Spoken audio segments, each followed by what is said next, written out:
Why boxing athletes make more money than UFC fighters. This mainly due to how every sport is structured. Boxing has a very messy structure with tons of different promotions, belts, and organizations putting up events for talent. While MMA, on the other hand, is a one-bodied organization, which then means fighters has no control on the fights and events put up. I like to look at boxing more of like a free market, where there are multiple promotions and are very, very competitive. Due to boxing having a very, very messy structure, boxers can easily jump from promotions to promotions if they don't like the promotion's pay, which then gives the boxers creative control in their end. While fighters in the MMA, due to it being a one-bodied organization, fighters has to work way harder and complete tasks just for bonus pays every after fights and events, which then sometimes they don't even get those bonus. Basically making MMA fighters look like employees, working hard on promoting the organization to rise.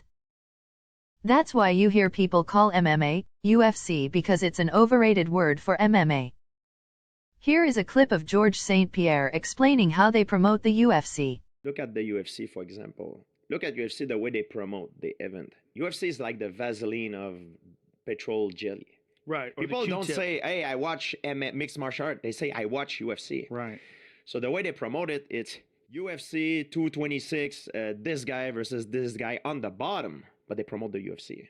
Right. They don't promote the fighter. They promote mostly the brand, and it's very smart because that they have the monopoly over the others, right? Right. Which in boxing, they build up their fighter because the money is on the fighter. It's not on the IBF title, or yes, it's IBF title, but it's people don't care. Canelo versus Mayweather, right. And then on the bottom, you know for what they're fighting for, right. Which in the UFC is the opposite. In these posters, as you can see, the event name is called UFC 254, and in boxing it has the fighter's name rather than the promotion. With boxers being involved in multiple promotions, organizations, and TV networks across various different countries only means more pay for the athlete. Boxers also gets their own creative control on sponsorship deals and brand deals and many more, where in UFC the athlete cannot. And that's all for today's topic. I hope you enjoyed this video. If you have any questions, or if I missed anything, comment them down below, and don't forget to subscribe.